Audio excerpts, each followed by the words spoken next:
इस दुनिया में 96% ऐसे लोग हैं जो कि कामयाब नहीं हो पाते, जिसको हम फेलियर्स भी कह सकते हैं, और 4% ऐसे लोग हैं जो कि कामयाब होते हैं। ये एक बहुत बहुत बड़ा गैप है अगर आप इसको देखें, और उसकी वजह सिर्फ यही है कि 96% जो लोग फेल होते हैं, उसका मतलब ये नहीं है कि अब ये सारी ज़िंदगी फेलियर्स ही रहेगी। वो कौन सी ऐसी कोई आधा दर्जन एक दर्जन आदात हैं जो इन कामयाब लोगों में होती हैं। हम अक्सर ये समझते हैं कि सक्सेस कोई ऐसी चीज़ है कि जिसके पीछे भागना पड़ता है, आप इसके पीछे भागेंगे आपको वो इवेंचुअली मिल जाएगी, लेकिन अनफॉर्चुनेटली ऐसा नहीं है। 96% तकरीबन लोग आपको मोटे या अनफिट नजर आएंगे, 4% आपको फिट नजर आएंगे, क्योंकि ये 4% वो लोग हैं जो घर से सोच के निकलते हैं कि मुझे चाहे जो कोई जितना मर्जी फोर्स करे, मैंने ये चीज़ नहीं खानी, मुझे चाहे कोई कितना मर्जी फोर्स करे, गालियां क्यों ना दे, मैंने ये काम नहीं करना। तो जब आप पहले से किसी चीज़ का डिसीजन ले लेते हैं तो फिर मौके पर डिसीजन लेने के लिए आपको प्रॉब्लम नहीं। वो माएँ वो बच्चे जो अपने बच्चों के लिए यूनिफॉर्म प्रिपेयर करती हैं, मेरी उनसे हमेशा लड़ाई रहती है।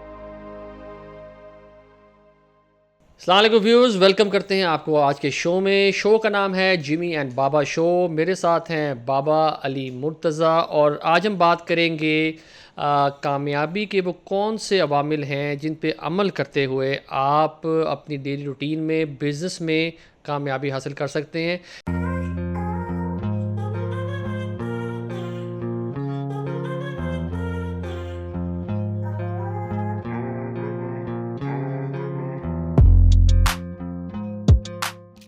एक सर्वे के मुताबिक दुनिया में तकरीबन 96% लोग ऐसे हैं जो कि मेहनत तो करते हैं लेकिन कामयाब नहीं होते, और वो जो 4% लोग हैं जो कामयाब होते हैं, मेहनत करते हैं, वो लोग कौन हैं? आज हम बाबा से सवाल करेंगे। बाबा, वेलकम टू द शो।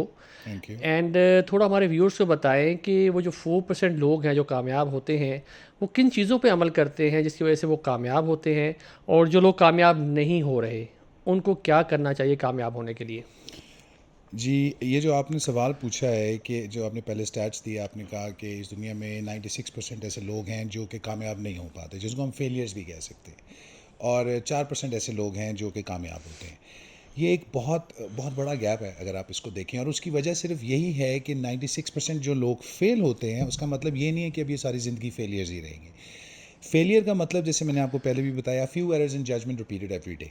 ये रोज़ाना के करने का काम है। जिस दिन आप ये फैसला कर लेते हैं कि अब हमने वो आदत अपनानी है जो 4% कामयाब लोग इस दुनिया में आदत अपनाते हैं, हमने वो अपनानी है, तो आप भी फिर उन जैसे ही बन जाएंगे। ठीक है जी। तो सबसे पहले तो हम ये डिफ़ाइन करेंगे कि सक्सेस क्या होती है और फेलियर क्या होता है। राइट। जिम रोहन एक बड़े ज़बरदस्त ट्रेनर भी हैं, और वो ये बात करते हैं अक्सर कि success is few simple disciplines practised every day, और फेलियर को डिफाइन करते हैं few errors in judgment repeated every day. और इसमें कीवर्ड जो है वो एवरी डे का है। आप देखें, जिस दिन आप ये काम करना छोड़ते हैं, आप हीरो से ज़ीरो बन जाते हैं और ज़ीरो से हीरो बन जाते हैं।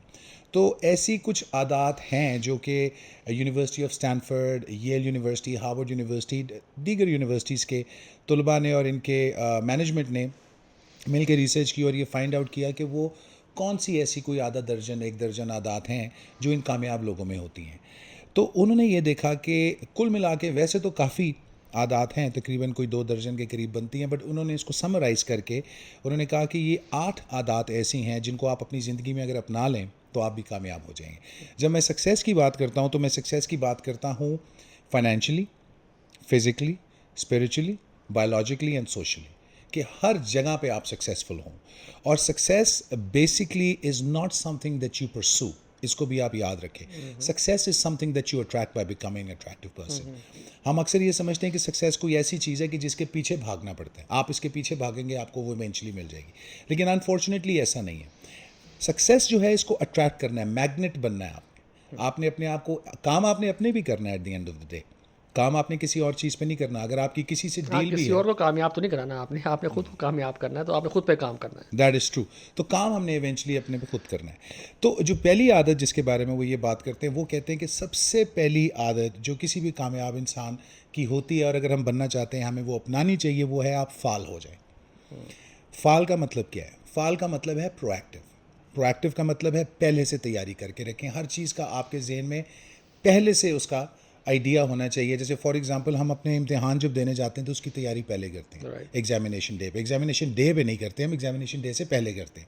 सो लाइकवाइज, अगर आप अपनी ज़िंदगी में कुछ भी करना चाहते हैं, सक्सेसफुल होना चाहते हैं, तो फिर सक्सेस की तैयारी करें। अगर आप अबव एवरेज होना चाहते हैं तो फिर अबव एवरेज होने की तैयारी करें। अबव एवरेज हैंडशेक, डेवलप करें, अबव एवरेज वॉक डेवलप करें, अबव एवरेज कम्युनिकेशन डेवलप करें, अबव एवरेज क्लोथिंग डेवलप करें, अबव एवरेज हर चीज़ आपकी अबव एवरेज होनी चाहिए फिर, and then eventually you become above average. अगर हम देखें, एक बहुत बड़ा ब्रांड है ये जूतों का, मैं नाम तो नहीं लूँगा, लेकिन पूरी दुनिया में उसके जूते, उसके स्नीकर्स, जॉगर्स बड़े बिकते हैं। तो वो बड़ी प्रीएम्प्टिव अप्रोच पे चलते हैं। वो जब आपको जॉगर्स बेचते हैं तो वो उससे ये पहले ये बता देते हैं कि ये इतने साल तक ख़राब नहीं होगा। और प्रीएम्प्टिव अप्रोच उनकी क्वालिटी एश्योरेंस में ये है कि वो उस जूते को एक रनिंग ट्रेडमिल के ऊपर रख छोड़ते हैं और वो देखते हैं कि इसका सोल कितनी देर में घिसेगा। तो अगर रनिंग ट्रेडमिल पे 24/7 ट्रेडमिल चल रही है और उसका सोल जब तक नहीं घिसेगा वो टेस्ट ऑफ टाइम स्टैंड करेगा, तो फिर उनको ये पता लग जाता है eight the end of the time कि ये इतनी देर इतने कदम चल सकता है, इतनी देर ये चलेगा, इससे पहले ये नहीं टूटेगा। तो ये प्रोएक्टिव अप्रोच है। सो लाइकवाइज ये तो होगी सबसे पहली आदत कि आप जो करना चाहते हैं अपनी ज़िंदगी में उसकी प्रोएक्टिव अप्रोच रखें। दूसरी चीज़ ये है कि सक्सेसफुल लोग एक काम और भी करते हैं, वो किसी भी काम को शुरू करने से पहले उसका एंड पहले सोच लेते हैं, जिसको वो कहते हैं beginning with an end in mind. कि जब आपने कोई काम शुरू करना है तो उसका नतीजा आपके ज़हन में पहले आ जाना चाहिए, क्रिस्टल क्लियर होना चाहिए। फॉर एग्जांपल, अगर आप अपनी ज़िंदगी में कोई पोजीशन हासिल करना चाहते हैं तो उसका विजन आपकी नज़रों के सामने होना चाहिए कि कितनी बड़ी ऑर्गेनाइजेशन होगी, आपका ऑफिस कहाँ होगा, कितने लोग होंगे आपके पास काम करते हुए, कौन सा बिजनेस आप करेंगे, कितनी देर। सो लाइकवाइज जिसको हम विजनरी कंपनीज भी कहते हैं। तो इन चीज़ों को सोचना, और जैसे मैं हमेशा एक बात करता हूँ कि ये कोई बहुत मुश्किल काम नहीं है, ये सिर्फ अपना कंफर्ट जोन स्ट्रेच करने की बात। ज़ाहिरी बात है कि हर इंसान इसको क्यों नहीं कर पाता। हर इंसान सिर्फ इसलिए नहीं कर पाता क्योंकि इसमें थोड़ी एफर्ट लगती है, थोड़ी तंगी लगती है। हमें अपने कंफर्ट जोन को ज़रा स्ट्रेच करना पड़ता है, ज़रा बाहर जाके उसको स्ट्रेच करके, बल्कि कई दफ़ा हमें अपने कंफर्ट जोन से बाहर जाके काम करना पड़ता है। और काम किस तरह करना पड़ता है, कितनी देर के लिए करना पड़ता है, ये भी बहुत इंपॉर्टेंट है। बिकॉज अगर आप चाहते हैं कि आपकी ज़िंदगी में हैबिट बन जाए, अगर आप चाहते हैं आपकी ज़िंदगी में हैबिट बन जाए कोई भी चीज़, तो आप 52 आवर्स ऑफ डिलिबरेट प्रैक्टिस या 21 days on a minimal level में आपको बता रहा हूँ। अगर आप 21 डेज अगर आप कोई चीज़ को प्रैक्टिस कर लें, या 52 आवर्स टू बी प्रिसाइज अगर आप उसकी प्रैक्टिस कर लें, तो वो आपकी आदत बन जाएगी। उसके बाद जितनी देर आप उस पर काम करेंगे वो आपकी आदत पक्की होती जाएगी और it start becoming a part of you eight the end of the day. तो आपको कॉन्शियस एफर्ट नहीं लगानी पड़ेगी वो काम करने के लिए, वो ऑटोमेटिकली खुद ही हो जाएगा। जैसे अगर आप कभी फाइटर्स को देखें, बॉक्सर्स को देखें, तो उनको सोचना नहीं पड़ता कि कौन सा पंच कैसे मारना है। उनकी मसल मेमोरी में ये सारा कुछ डेवलप हो चुका होता है, because they have practice the skill to an amazing extent. तो जब आप अपनी ज़िंदगी में कोई भी चीज़ to an amazing extent practice करते हैं तो you end up becoming a master. Right. तो ये तो हो गई जी दूसरी चीज़। जो तीसरी चीज़ जिस पे हम बात करते हैं, जो कामयाब लोग जिस पे बहुत ज़्यादा फोकस करते हैं, वो है कि वो जीत की फ़िलॉसफी पे चलते हैं। वो कभी ये नहीं कहते कि मेरा फ़ायदा हो जाए और आपका नुकसान हो जाए। अगर हम अपने इर्द गिर्द गिरदो नवा में देखें, अपने मुल्क में भी देखें, तो यहाँ पे अक्सर हर इंसान जो डील करता है एक दूसरे से, उसका मकसद ये होता है कि मेरा फ़ायदा हो जाए, आपका होता है और नहीं होता तो ना हो, मेरा हो जाए। मैंने ये चीज़ इतने की ली थी, मैंने इतने की ही बेचनी है। अच्छा, वो अपने प्रॉफिट में से ना कुछ थोड़ा सा अमाउंट कम भी नहीं करता जो कि अगला उसको देने के चक्रों में था। वो कहता है मैंने इतने की ही बेचनी है। अब जैसे आप गाड़ियों की मिसाल ले लें, जो गाड़ी बेच रहे हैं उसने अगर एक गाड़ी 50 लाख की लगाई है, आप उसको कहें कि मुझे 49 लाख की दे दे, वो नहीं देगा। आप 49 की कभी भी नहीं देगा। वो कहें नहीं जी 50 की दूंगा मैं तो। सो पॉइंट ये है कि हमें थोड़ा सा अपने दिमाग को हाजिर और नाजिर लेके चलना चाहिए, बिकॉज हम लोग विन विन की फ़िलासफ़ी पे नहीं चलते, हम लोग चलते हैं विन लूज़ पे, कि मैं जीत जाऊँ आप हार जाओ। इसको तो कहते हैं ना time value of money. I mean आप असेस करते हैं कि अगर आप आज सपोजिटली आपने जैसे गाड़ी की मिसाल दी और आप 50 लाख की गाड़ी अगर 49 में भी बेच देते हैं, तो जो लाख रुपए का नुकसान आप सोच रहे हैं वो 50 लाख में से 1 लाख ही गया आपका। 49 लाख आप उसको रीइन्वेस्ट कर सकते हैं और जाके मैं 2-4 लाख शायद ज़्यादा कमा लें आप जाके। उसके बरक्स अगर आप गाड़ी 50 लाख की नहीं मतलब बिक रही है आपकी और आपने खड़ी की हुई है और 6 महीने गाड़ी नहीं बिकती जाके, तो at the end of the day you are obviously losing money on that. So absolutely agree with you on that. आपकी बात बिल्कुल ठीक है, लेकिन जो मैं आपको ये बात कह रहा था कि वो प्रॉफिट में से भी नहीं बेचते। फॉर एग्जांपल किसी ने अगर 30 लाख की गाड़ी ली, अब गाड़ियाँ आपको पता है बड़ी महंगी हो गई, रोज़ाना महंगी हो रही। अब जिन्होंने 30 लाख की गाड़ी ली थी वो 50 की हुई भी, लिटरली ऐसे ही है। तो अब जिसने 30 की ली थी ना, उसने 50 की, अब क्योंकि मार्केट में 50 की होगी, कहता है मैं तो 50 की बेचूंगा, मैं 49 की नहीं बेचूंगा। वो ये क्या करता है कि वो 9 लाख रुपए को फोकस नहीं कर रहा, वो सिर्फ उस लाख रुपए को फोकस कर रहा है जो उसके ऊपर तो एक्स्ट्रा। आपका मतलब है कि कामयाब लोगों को अपने डिसीजंस ले लेने चाहिए एग्जैक्टली, और प्रोएक्टिवली आपको ये सोच के रखना कि चाहिए अगर मैं अभी डिसीजन ले लूँगा तो मुझे उसका फ़ायदा क्या होगा जाके, उसका फ़ायदा बनिस्बत कि मैं डिसीजन ना लूँ और मैं नुकसान कर लूँ उसका, मैं वो अप्रोच ठीक नहीं है, लेकिन फ़ायदा ले ली तो वो अप्रोच अच्छी है, वो अप्रोच अच्छी है। Proactive approach. प्रोएक्टिव अप्रोच में ये भी है कि अगर मुझे ज़िंदगी में, बिजनेस लाइफ में, या मेरी मैरिटल लाइफ में, या मेरी सोशल लाइफ में, दोस्तों के साथ या कहीं भी अगर मेरा झगड़ा हो गया तो मैं नहीं झगड़ूंगा। ये मैंने प्रोएक्टिवली सोच के रखना है। मैंने ये प्रोएक्टिवली सोच के रखना है और फिर मैं नहीं झगड़ूंगा। अगर मैं ये प्रोएक्टिवली सोच के रखूंगा तो फिर मैं नहीं झगड़ूंगा। अगर मैं ये प्रोएक्टिवली सोच के नहीं रखूंगा कि मुझे जितनी मर्जी जल्दी हो, हाँ किसी की ज़िंदगी मौत का सवाल ना हो, उसके अलावा मुझे जितनी मर्जी जल्दी हो, मैं लाल बत्ती नहीं काटूंगा, तो फिर क्या होगा? फिर मैं लाल बत्ती वाकई नहीं काटूंगा। लेकिन अगर मैंने प्रोएक्टिवली इसको नहीं सोचा तो फिर मैं लाल बत्ती काट जाऊंगा। एक प्रोएक्टिविटी की बड़ी मज़े की आपको और मिसाल देता हूँ कि इस दुनिया में कितने लोग हैं जो कि लिस्ट बना के जाते हैं कि उनको क्या शॉपिंग करनी है। मैंने ऐसे बहुत कम लोग देखे हैं। अच्छा, ऐसे जितने लोग हैं ना जो कि लिस्ट बना के जाते हैं, जब वो वापस आते हैं ना तो वो उस लिस्ट से कोई 3 गुना ज़्यादा शॉपिंग भी करके ले आते हैं। मतलब जो बनाने वाले हैं उनका भी कोई इतना खास फ़ायदा नहीं, और जो नहीं बनाते वो तो बिल्कुल ही, तो वो प्रोएक्टिव अप्रोच में नहीं है। इसलिए आप देखें कि 96% तकरीबन लोग आपको मोटे या अनफिट नज़र आएंगे, 4% आपको फिट नज़र आएंगे, क्योंकि ये 4% वो लोग हैं जो घर से सोच के निकलते हैं कि मुझे चाहे जो कोई जितना मर्जी फोर्स करे, मैंने ये चीज़ नहीं खानी। मुझे चाहे कोई कितना मर्जी फोर्स करे, गालियाँ क्यों ना दे, मैंने ये काम नहीं करना। तो जब आप पहले से किसी चीज़ का डिसीजन ले लेते हैं तो फिर मौके पर डिसीजन लेने के लिए आपको प्रॉब्लम नहीं होती। राइट। तो ये होगी बात। अगली जो हैबिट मैं आपसे डिस्कस करना चाह रहा हूँ जो कि कामयाब लोगों की है, वो एक काम और करते हैं। वो कभी भी वन मैन शो पे बिलीव नहीं करते। वो ये नहीं कहते कि मैं ही कमाल हूँ, मैं ही कोई कमाल करके दिखाऊं, मेरे साथ के बंदे जो हैं वो क्योंकि हर बंदा, आपको पता है ना, वो ये चाहता है कि जी मेरी प्रेज हो, मुझे जाना जाए, मुझे माना जाए, मैं कौन हूँ।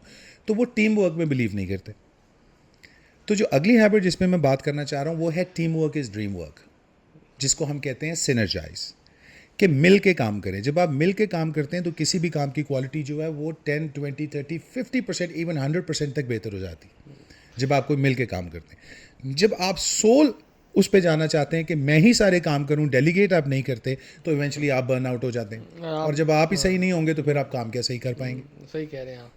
तो आपको डेलीगेट करना चाहिए, आपको लोगों को साथ शामिल करके उन ड्यूटीज डेलीगेट करनी चाहिए, अपना वर्कलोड आपको शेयर करना चाहिए, और आप समझते हैं इससे आपकी प्रोडक्टिविटी बढ़ सकती है। So you have to be in a win win situation. आपको अपनी एक टीम डेवलप करनी चाहिए जिसके साथ आप कैसे कह रहे हैं कि आप मिल के काम करें। Team work is dream work, जैसे आपने भी कहा। So I mean that could be one of the that is absolutely one of the principles of becoming a successful person.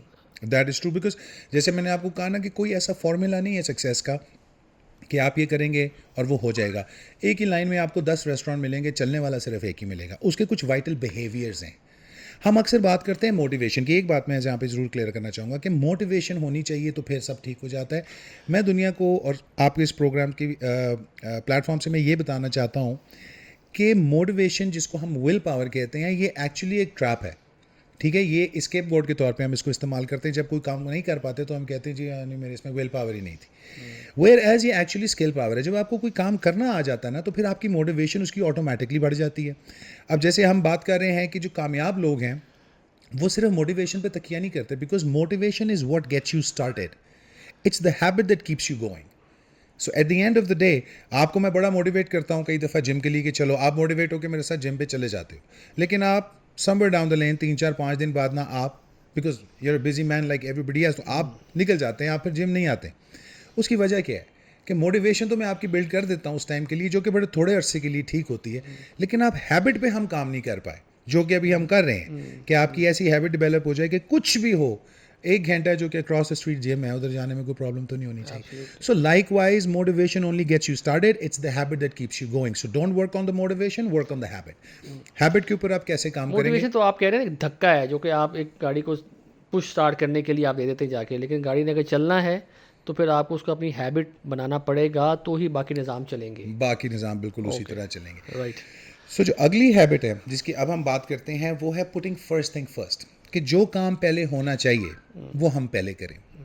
इसके कुछ 4 क्वाड्रेंट्स वो बताते हैं। जैसे फॉर एग्जांपल वो ये कहते हैं कि किसी भी गोल को अचीव करने के 4 क्वाड्रेंट्स होते हैं, या 4 टाइप्स ऑफ गोल समझ लें, 4 टाइप्स ऑफ इंपॉर्टेंट वर्क समझ लें। एक वो होते हैं जो अर्जेंट भी होते हैं, इंपॉर्टेंट भी होते हैं। एक वो होते हैं जो अर्जेंट होते हैं बट इंपॉर्टेंट नहीं होते। एक वो होते हैं जो इंपॉर्टेंट होते हैं बट अर्जेंट नहीं होते। और एक क्वाड्रेंट वो है जो not important and not urgent होते हैं। अब हमने पहली की चीज़ को कैसे पहला नंबर देना है कि ये काम मेरे पहला करने वाला है, अर्जेंसी एंड इंपॉर्टेंस के ऊपर आपको यानी प्रायोरिटाइज करना चाहिए। आपको प्रायोरिटाइज करना चाहिए। अच्छा, हम क्या करते हैं, we sweat over small stuff, we major in minor things, यानी हम मेजर्स करते हैं माइनर छोटी छोटी चीज़ों में। हम not urgent and not important goals के ऊपर सबसे ज़्यादा फोकस कर रहे होते हैं, और जो अर्जेंट एंड इंपॉर्टेंट गोल्स हैं ना, क्योंकि वो फ़ौरन करने वाले हैं, थोड़े मुश्किल ना, वो हम छोड़ देते हैं। तो हम we do not put first thing first. हमें ज़िंदगी में पहला काम क्या करना चाहिए? फॉर एग्जाम्पल, अगर आप सुबह उठते हैं तो सुबह उठ के आप मुझे बताइए सबसे पहला काम क्या करना चाहिए? सुबह उठ के मैं तो सबसे पहले नहाता हूँ, जाके फ्रेश होता हूँ, और मेरी हैबिट है कि मैं डेली शावर लेता हूँ जाके। उसके बाद मैं कुरान पाक पढ़ता हूँ जाके सबसे पहले, और उसके बाद मैं अपना ऑफिस नाश्ता करता हूँ। नाश्ता आप बड़ा करके अच्छा करते हैं, लेकिन उससे पहले भी एक काम करने वाला है जो आप शायद नहीं करते। वो काम आप बताएं वो कौन सा काम ऐसा है जो कि मुझे करना चाहिए और मैं नहीं कर रहा? देखिए, जो आप अगर हम जैसे आपने बोला कि आप सुबह उठ के फ्रेश होते हैं, नहाते हैं, जो बड़ी अच्छी हैबिट है, लेकिन उससे पहले एक काम हमें करना चाहिए कि we should make our own bed. जब हम सुबह उठेंगे तो हमें अपना बेड बनाना चाहिए, सिर्फ इसलिए नहीं क्योंकि वो हमारा बेड है। यानी कि आप कहना चाह रहे हैं कि सुबह सबसे पहले उठ के अगर आप अपना बेड बना लेते हैं तो you started the day with something Positive. That obviously. And you've achieved a task. Human brain has a tendency to register small success. आप अपनी ज़िंदगी में जो प्लान करते हैं, अगर आज आप ये प्लान करें कि कल से मैं अपना बेड उठ के खुद बनाऊंगा, रिगार्डलेस मेरे पास मुलाजिम है या नहीं है, मेरे पास बीवी है या नहीं है, बच्चे हैं या नहीं है, I have to make my own bed. उससे दो तीन चीज़ें होंगी। एक, नंबर वन, आप एक रूटीन में आएंगे। नंबर टू, आपने जो डिसाइड किया प्रोएक्टिवली, अब आप उसको एग्जीक्यूट करेंगे, और फिर आपका ब्रेन उसको एज सक्सेस रजिस्टर करेगा। और number three, you will come back to the already made bed. देखिए बड़ी अच्छी बात है।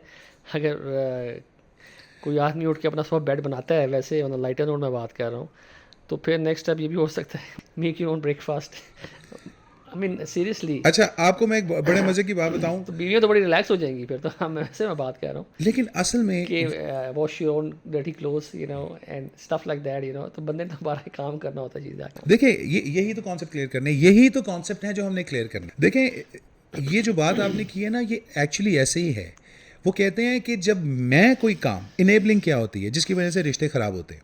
इनेबलिंग ये होती है कि किसी के लिए वो काम उसको करके देना जो कि वो खुद अपने लिए कर जैसे सके। आपको याद होगा कि जब हम लंदन में थे और वो वो स्टडिंग देयर, और हम यहाँ से फ्रेश ही गए थे हम यहाँ से, तो शुरू में जाके हमें काम की आदत नहीं थी, और आहिस्ता आहिस्ता फिर आपको याद होगा हम खाना भी खुद बनाते थे, कपड़े भी खुद धोते थे, हम जॉब पे भी जाते थे, हम अपने यूनिवर्सिटी भी जाते थे जाके, तो वहाँ पे हम सब कुछ खुद करते थे जाके।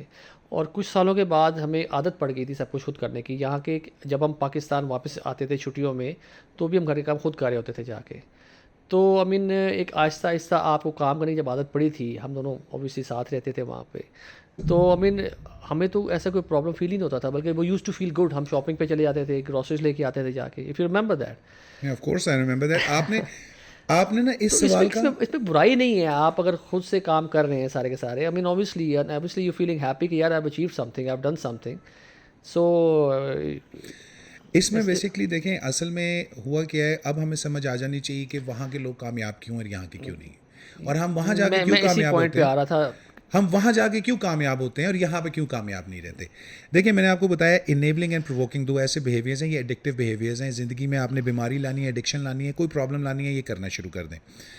वो माएँ, वो बच्चे जो अपने बच्चों के लिए यूनिफॉर्म प्रिपेयर करती हैं, मेरी उनसे हमेशा लड़ाई रहती है। मैं उनको कहता हूँ कि ये आप गलत कर रही हैं। वो माएँ और वो बाप जो अपने बच्चों को, अगर उनको कंप्यूटर की ज़रूरत है, रिगार्डलेस उनके पास कितना पैसा है, वो एप्पल का बेस्ट ऑफ एवरीथिंग लेके देंगे, मेरा उनके साथ भी इख्तलाफ रहता है।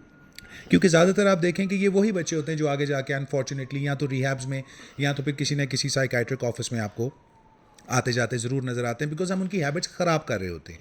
आप किसी की हैबिट ख़राब करके इवेंचुअली उसे एक्सपेक्ट करो कि वो अब सारा कुछ ठीक करे, तो उसमें उसका कसूर नहीं है।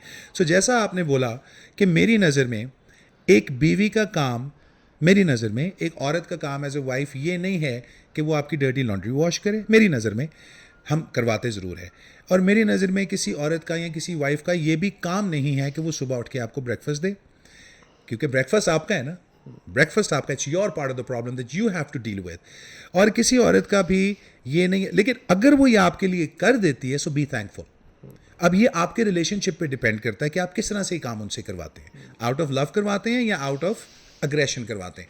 सो पॉइंट ये है कि हमारा प्रॉब्लम ही यही है कि जो काम हमारे करने वाले हैं हम दूसरों को देते हैं. कामयाब लोग ये नहीं करते. अच्छा, आप किसी कामयाब आदमी का नाम आज भी सुन लें, इलॉन मस्क का सुन लें, तो इलॉन मस्क की ये बात है कि वो तो अपनी टेबल के नीचे तकिया डाल के सो जाता है, वहीं से उठता है, सामने जाता है, कॉफ़ी लेता है, एक लाइन में लगता है, कॉफ़ी लेता है, उसी तरह कॉफ़ी पी के वापस आता है, वही बन खाता है जो लोग खाते हैं. पैसा उसके पास इतना है कि शायद वो आपको मुझे बैठे बैठे खरीद ले. लेकिन पॉइंट ये है कि उसकी आदत देखें आप. This is why he is who he is and he is where he is. ये चीज़ें हम नहीं समझते. हमारे पास पैसा थोड़ा आता है, स्टाइल ज़्यादा आ जाता है. उनके पास पैसा ज़्यादा आता है, स्टाइल और थोड़ा आ जाता है, जिसको लॉ ऑफ डिमिनिशिंग रिटर्न भी कहते हैं कि जितना आपके पास पैसा आ रहा है आप उतने डाउन टू अर्थ होते जा रहे हैं. यहाँ पे क्या होता है, थोड़ा सा पैसा आता है, हम 4 गुना ज़्यादा बढ़ जाते हैं. सो पॉइंट ये है कि हमें यही आदतें चेंज करनी है. बिकॉज आपने मेरे से और मैंने आपसे कमाना है. हमने एक दूसरे को, जब तक हम एक दूसरे को लाइक नहीं करेंगे, हमारा लाइकेबिलिटी फैक्टर नहीं होगा, ट्रस्ट नहीं डेवलप होगा, करिश्मा नहीं होगा, तो काम कहाँ से होगा. राइट. सो जो अगली हैबिट जिसकी हम अभी बात कर रहे थे वो ये है कि हमेशा पहला काम जो पहले होने वाला होता है, they try to put first thing first. Urgent and important काम को सबसे पहले करते हैं, not urgent and not important को बिल्कुल किक आउट कर देते हैं, और बाकी क्वाड्रेंट्स को उसी हिसाब से नंबर करते हैं. अगली हैबिट जिसकी अब मैं आपसे बात करूंगा, जो कि ऑल्सो बहुत इंपॉर्टेंट है, वो है शार्पनिंग द सॉ, जिसको हम कहते हैं कि तैयारी करते रहें, यानी कि पढ़ते रहें, अपनी आरी तेज़ करते रहें. आरी तेज़ करने का मतलब क्या होता है, जो भी आपके पास स्किल है उसको बेहतर से बेहतर करते रहें. और वो आप बेहतर से बेहतर कैसे कर सकते हैं, वो सिर्फ और सिर्फ डिलिबरेट प्रैक्टिस. और इतनी प्रैक्टिस करें कि वो आपका हिस्सा बन जाए, और जब फिर एक वक्त आए कि आपको कोई एफर्ट ना लगानी पड़े वो काम करने के लिए. ऐसे लोग हैं. अब आप देखें कि जो विनर्स होते हैं वो दुनिया में किसी भी फील्ड में चले जाएं, वो विनर्स ही होते हैं. अब आप मुझे बताएं, रोनाल्डो एक बहुत बड़ा फुटबॉलर है, he is a winner overall, he is a very successful player. तो आपको क्या लगता है कि जब रोनाल्डो बिजनेस में आएगा तो क्या वो सक्सेसफुल नहीं होगा? बिल्कुल होगा. He is already successful. अगर रोनाल्डो मीडिया में चले जाता है वो सक्सेसफुल नहीं होगा. वो जर्नलिस्ट बन जाता है वो सक्सेसफुल नहीं होगा. वो क्यों सक्सेसफुल होगा? बिकॉज उसने ये हैबिट्स बहुत अमेजिंग एक्सटेंट तक मास्टर कर ली हुई. लाइकेबिलिटी फैक्टर आप उसका देख लें, अबव एवरेज उसकी क्लोथिंग देख लें, हर चीज़ जो है ना वो सक्सेसफुल लोगों की जो उसमें पाई जाती है. ऑन द कॉन्ट्ररी, जब हम बात करते हैं कि why most people fail and very few succeed, तो यहाँ पे परेटोस प्रिंसिपल भी एक जो है वो आता है अमल में. और परेटोस प्रिंसिपल क्या है? The 80-20 rule. 80-20 रूल का मतलब क्या होता है कि 80% जो प्रॉब्लम्स होती हैं आपकी ज़िंदगी में वो 20% वजूहात की वजह से आती हैं, और 80% प्रॉब्लम्स को आप 20% एफर्ट के साथ सॉल्व कर सकते हैं. लाइकवाइज अब जब हम इसके अंदर आते हैं कि 80% इस दुनिया में जो लोग हैं वो नॉट सक्सेसफुल है. Out of the 20% which is left, जैसे हमने 4% का पहले बोला, उसमें से 16 और 4 का मजीद प्रिंसिपल होता है, जिसमें से 16% ऐसे लोग हैं जो कुछ हद तक सक्सेसफुल हैं, एंड देन 4% ऐसे लोग हैं जो बहुत सक्सेसफुल हैं, आउट ऑफ जिसमें से एक ऐसा है जो टॉप नॉच पे है. तो ये है द परेटोस प्रिंसिपल. ये हमें समझना पड़ेगा. अगर हम फॉर एग्जाम्पल, मैं आपसे एक मिसाल देता हूँ कि अगर आप एक जिम में जाते हैं, आप सामने देखते हैं एक बहुत सुपर डुपर फिट इंसान खड़ा है, आप उसके पास जाते हैं, आप उसको कहते हैं कि जी मैं आप जैसा बनना चाहता हूँ, तो वो आपको क्या कहेगा? वो आपकी ईटिंग हैबिट्स चेंज करेगा, वो आपकी स्लीपिंग हैबिट्स चेंज करेगा, वो आपकी वर्कआउट हैबिट्स चेंज करेगा, वो सिर्फ आपकी हैबिट्स पे काम करेगा. रिजल्ट आपको खुद ही मिल जाएगा. सो लाइकवाइज हैबिट्स इतनी इंपॉर्टेंट है हमारी ज़िंदगी में, because we human beings are creatures of habits. तो अगर हम हैबिट सक्सेस को अपनी हैबिट बना लेते हैं तो फिर इससे फ़र्क नहीं पड़ता हम ज़िंदगी में कौन सा काम कौन सा बिजनेस करते हैं, हम सक्सेसफुल होंगे. लोग क्या करते हैं, वो ज़्यादा एफर्ट बिजनेस पे देते हैं, हैबिट्स पे नहीं देते. वो कहते हैं हायर द बेस्ट. अच्छा, जब आप हायर करेंगे द बेस्ट को, तो वो सिर्फ आपके लिए तो काम नहीं करेगा, उसका दिमाग अपने लिए भी करेगा. तो बाय द टाइम वो आपके लिए काम कर रहा है, हो सकता है वो सारा आपका बिजनेस रेप्लिकेट करके भी, ही इज़ द बेस्ट, तो सारा आपका बिजनेस रेप्लिकेट करके खुद ले जाए. What are you gonna do then? तो at the end of the day, जब तक अपनी आदत आप चेंज नहीं करेंगे, आपकी पूरी ऑर्गेनाइजेशन की आदत चेंज नहीं होगी. इसको लिख लें, if you come to the work place late, your employees will definitely come to the work place late. You're setting a precedent, you're setting an example. इस चीज़ को समझें कि सुबह बॉस का काम पे आने के लिए, मैं अपने बॉस के साथ काम करता था, डॉक्टर साहब के साथ, मुझे काफ़ी अर्सा उनके साथ गुजारा, और मैं आपको यहाँ पे बैठ के गारंटी से ये बात कर रहा हूँ कि हमारे से पहले वो वहाँ पे होते थे, और हमारे सारे एम्प्लॉयज़ की बात कर रहा हूँ, हमारे जाने के बाद भी वो वहाँ पे होते थे. किसी भी एम्प्लॉय से ज़्यादा वो सेशंस लेते थे, और किसी भी एम्प्लॉय से ज़्यादा वो काम करते थे. इट वॉज नॉट कि उनको कोई ज़रूरत थी, बिकॉज उनकी ये हैबिट बन चुकी हुई. तो एक ऐसा भी वक्त आ गया जब उन्होंने खुद ये सोचना शुरू कर दिया कि यार, एम आई गोइंग टूवर्ड्स वर्कहोलिज्म? हो जाता है ना कई दफ़ा आपको, बिकॉज हैबिट अगर आपकी पॉजिटिव है तो आपको लगता है अब ये नुकसान नहीं देगी, लेकिन लिमिट से ज़्यादा कोई काम नहीं करना ज़िंदगी, लिमिट सेट करना बहुत ज़रूरी है। तो ये 6-7 चीज़ें हैं जो सक्सेसफुल लोग करते हैं। और last but not the least habit, जो कि 8वीं आदत है जो सक्सेसफुल है, वो सक्सेसफुल लोग प्रैक्टिस करते हैं, वो है एक्ट ऑफ काइंडनेस। कि जब आप सारा कुछ कर लेते हैं तो दिन में आपने एक एक्ट ऑफ काइंडनेस ज़रूर करनी है। It doesn't have to be necessarily have to be a financial kindness, it doesn't have to be any other. ये किसी भी सूरत में किसी की आप मदद कर दें, किसी को कोई चीज़ सिखा दें, किसी का कोई मसला सॉल्व कर दें, किसी चीज़ में सपोर्ट कर दें, एक एक्ट ऑफ काइंडनेस आपने ऑन ए डेली बेस करनी है। तो जब आप ये काम करना शुरू कर देते हैं और रेगुलरली करते हैं, लोग पता है क्या करते हैं, वो एक दफ़ा ट्राई करते हैं, 2 दफ़ा ट्राई करते हैं, 3 दफ़ा ट्राई करते हैं, नहीं होता, कहते हैं छड्डो मैं नहीं कर सकता। तो लड़ना है इसके साथ।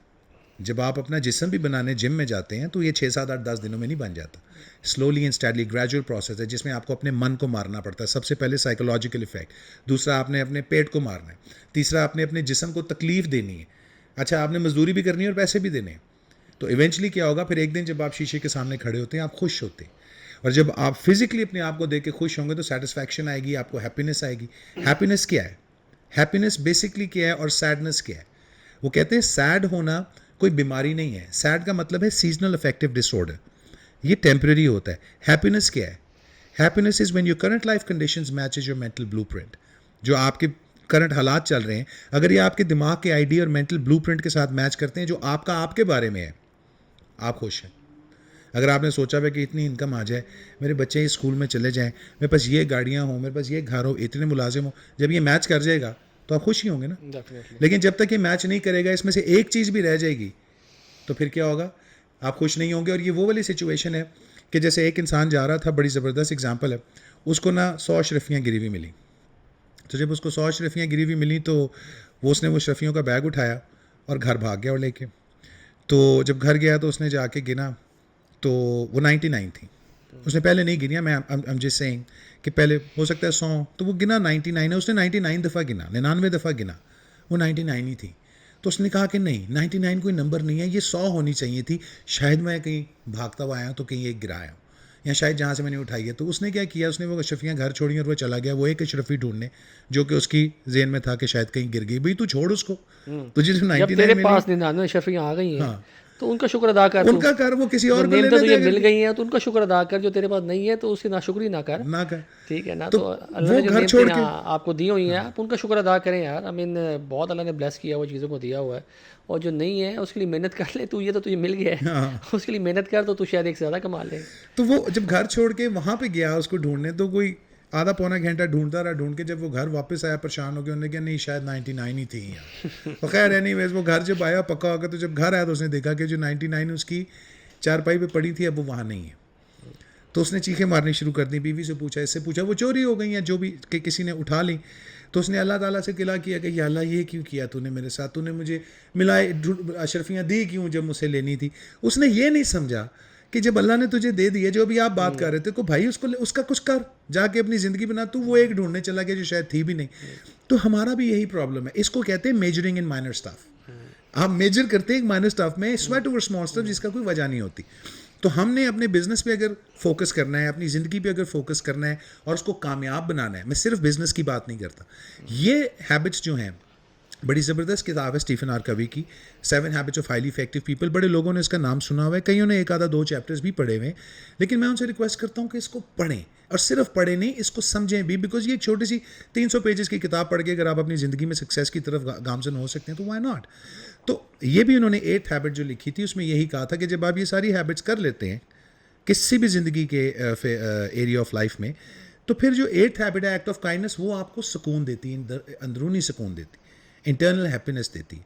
और जो हैप्पीनेस है ना, दैट इज़ द अल्टीमेट। इसके बारे में टोनी रॉबिन्स भी ये कहते हैं कि success without fulfilment is the ultimate failure.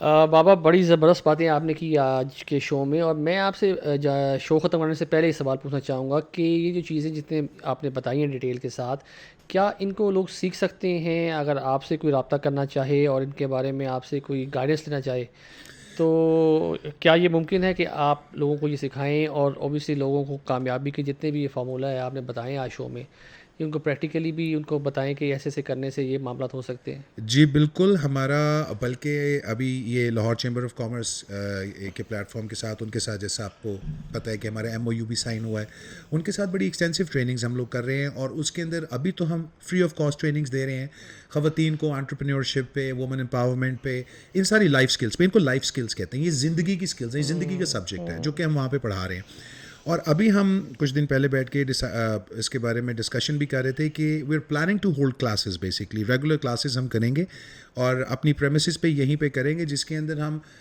फिर इनको जितने भी व्यूअर्स हैं हमारे, जो भी इसका हिस्सा बनना चाहते हैं, हमसे आके सीखना चाहते हैं, कोई इस्तेफादा लेना चाहते हैं, तो वो ज़रूर आए बिस्मिल्लाह और आके हमारे पास क्लासेस अटेंड करें और फिर देखें उनकी ज़िंदगी में उनको सक्सेस मिलती है कि नहीं मिलती। बिकॉज देखें, ये वो चीज़ें हैं, इन चीज़ को तो समझिए, ये स्कूलों में नहीं पढ़ाई जाती, ये आपको कोई टीचर आके नहीं बताता, बिकॉज ये सब्जेक्ट एज अ सब्जेक्ट सामने नहीं आई, और अगर आई भी हैं तो हमारी रसाई नहीं है उस तक, विच इज़ वेरी अनफॉर्चुनेट। ये अगर आप वेस्टर्न कंट्रीज़ में जाएँ तो आपको वहाँ पे बड़ा ऐसा लिटरेचर मिल जाएगा जिसको आप, जिस पे इस तरह से पढ़ के आप उससे इस्तेफादा हासिल कर सकते हैं। और बेसिकली अगर सच पूछें तो है तो ये सारा वेस्टर्न लिटरेचर जिसको हम पढ़ते हैं और आगे लोगों तक पहुँचाते हैं। बट मैंने ये नोट किया है कि मेरी तो बड़ी छोटी सी एक ज़र्रे बराबर शायद हैसियत है, बट मैंने ये नोटिस किया है कि जो भी ये गोरे बात करते हैं, ये सारा कुरान पाक से इंस्पायर्ड है, सारा कुछ। अगर आप मैग्ना कार्टा राइट्स की भी बात करें तो वो आप देखें, वो हमारे खुतबतुल विदा जो हजूर पाक सल्लल्लाहु अलैहि वसल्लम ने खुतबतुल विदा में उन्होंने सारा बताया था कि औरतों के हकूक़ क्या होने चाहिए, मर्दों के, जायदाद का बताया, एवरीथिंग उन्होंने बताया। गोरों ने उसी को उठा के अपने मैग्ना कार्टा राइट्स बना के अपना कॉन्स्टिट्यूशन उस पर बेस कर दिया। और हम लोग मुसलमान क्या करते हैं, अनफॉर्चुनेटली हम वो फॉलो नहीं कर रहे, हमारे हजूर पाक सल्लल्लाहु अलैहि वसल्लम को वो फॉलो कर रहे। इन्फ्लुएंसर एक बड़ी ज़बरदस्त किताब है, डेविड मैक्सफील्ड, कैरी पैटरसन वालों की। उसके चैप्टर नंबर 2 पे लिखा हुआ है कि दुनिया के सबसे बड़े इन्फ्लुएंसर पर्सनालिटी जहाँ से इन्फ्लुएंस इंस्पायर्ड हुआ है वो हमारे हजूर पाक सल्लल्लाहु अलैहि वसल्लम है। तो आप ये सोचें कि वो कितनी बड़ी पर्सनालिटी थी। इंस्पिरेशनल पर्सनालिटी, इन्फ्लुएंशियल पर्सनालिटी क्या होती है कि वो आपको कहे और आप कर दें। बिल्कुल। आप किसी को कहें कि यार ये कर दो और वो कर दे, तो दैट्स ऑल यू वांट। सो इन चीज़ों पे हमें फोकस करना है। ये वो कुछ हैबिट्स हैं, इनके ऊपर डिलिबरेट प्रैक्टिस करें। अपनी ज़िंदगी में कोई कोच ढूंढें, कोई मेंटोर ढूंढें जो आपको ये सिखा सके। इस पर डिलिबरेट प्रैक्टिस करें और जब आपको वो फीडबैक देगा, एक टाइम आएगा कि आप ऑटोमेटिकली कामयाब होंगे। There is nobody can stop you from doing so. Right. बाबा ने आज बड़ी डिटेल से बात की कामयाबी के असूलों के बारे में। अगर आप इन असूलों को अपना लेंगे तो कामयाब हो जाएंगे, नहीं अपनाएंगे तो कामयाब नहीं होंगे। आप सबसे पहले हमारा चैनल लाइक करें, सब्सक्राइब करें और शेयर करें। और अगर आप हमसे रब्ता करना चाहते हैं तो आप हमारे चैनल पे मैसेज छोड़ सकते हैं, हमारे दिए गए फ़ोन नंबर पे कॉल कर सकते हैं, हमें ईमेल कर सकते हैं और हम आपकी क्वेरीज़ का जवाब देंगे इंशाअल्लाह ताला। आपसे मुलाकात होगी अगले शो में। तब तक के लिए इजाज़त, अपना ख्याल रखें। अल्लाह हाफिज़।